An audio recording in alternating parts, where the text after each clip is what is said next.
Il y a un facteur du savoir parmi tant d'autres, c'est-à-dire que les modernistes, eux, ils retiennent uniquement le facteur rationnel, matériel, mais il y a plusieurs facteurs du savoir. Donc il y a un facteur spirituel, il y a le rêve, il y a notamment l'intuition. D'après ce qu'on a dit, mon ami Yazid, Poincaré, parmi les modernes, c'est un grand mathématicien. Ben, il est même peut-être même plus multidisciplinaire. Il critiquait la science moderne, le matérialisme, et rappelait que l'intuition est une source de savoir. Et en l'occurrence, nous dans l'islam, on a Firas al-Mu'min. Tout cela pour rebondir sur Karim Hanifi, pour dire qu'en fait, Karim Hanifi, il a un discours biblo-compatible. C'est-à-dire que toutes les annonces prophétiques qu'il reconnaît, elles sont compatibles avec la Bible. La première, c'est l'annonce d'Ismaël.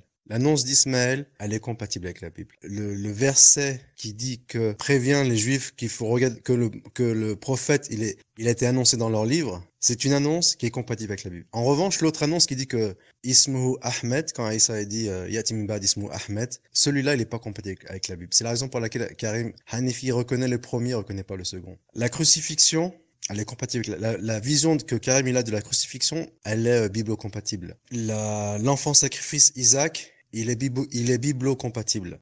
Le fait que Karim, il est rigoriste en matière de critique de hadith, d'ailleurs je lui ai fait avouer, il l'a avoué, il l'a reconnu, en étant en cela sur les traces de la critique hystérico-critique, ou de la méthodologie historico-critique, en fait, c'est pour enlever tout ce qui n'est pas biblo-compatible. Le peu d'annonces que Karim y reconnaît, c'est parce qu'elles sont biblo-compatibles. Et celles qu'il ne reconnaît pas parce qu'elles ne sont pas biblo-compatibles. Et après, quand on demande de prouver ça matériellement dans le discours explicite de Karim, bien sûr que ce sera impossible. Mais c'est comme tout. Par exemple, le fait qu'ils reconnaissent le fait qu'ils disent que c'est Ishaq l'enfant sacrifice, il va mettre en avant comme argument que c'est parce que des anciens, ou pour, selon lui, la majorité des anciens, avant le 7e siècle, ils adoptaient cette opinion. En vérité, lui, s'il adopte cette opinion, ce n'est pas parce que les anciens l'ont adoptée, c'est parce qu'elle est biblo-compatible. Et si on me demande pourquoi il faut une preuve, eh ben la preuve c'est que Karim ne se gêne pas au même moment de faire fi, de balayer d'un revers de la main des pans entiers du patrimoine musulman, notamment tout ce qui touche aux annonces du prophète, et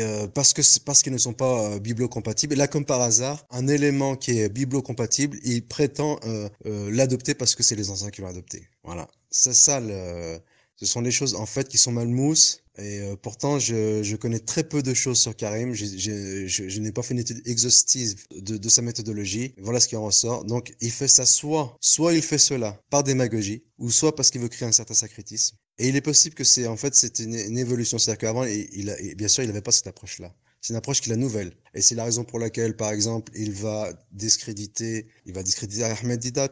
Et même s'il le dit pas ouvertement qu'il discrédite, il va discréditer Idhar al-Haq parce que ce n'est pas islamo-compatible.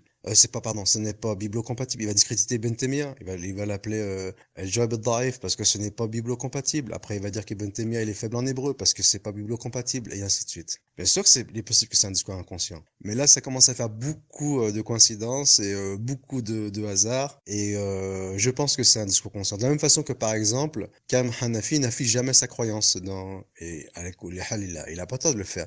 Mais c'est-à-dire qu'il est capable de cacher sa croyance. Donc, de la même façon qu'il est capable de cacher sa croyance, il est capable également de cacher ses motivations. Le point commun entre Hassan et Karim Hanifi, c'est que tous deux, ils ont recours à la méthodologie historico-critique. Tous deux, ils ont éventuellement une admiration pour la méthodologie occidentale et tous deux, éventuellement, ils sont en recherche d'une reconnaissance dans le monde occidental. Leur point commun, c'est que Karim, il opte pour la conservation de la lettre de la Bible et une falsification de son esprit. Tandis que Hassan, lui, il opte pour une conservation ou la conservation de l'esprit du Coran, en sachant que, c'est-à-dire la conservation de l'esprit du Coran plus que de la lettre, en sachant que cela sous-entend, c'est-à-dire que la position, non pas de Hassan, mais de Karim, elle sous-entend qu'il n'y a pas de différence entre la Bible et le Coran sur le fait que tous deux ont été falsifiés au niveau du sens, au niveau de l'esprit. La mauvaise interprétation, le ta'wil, c'est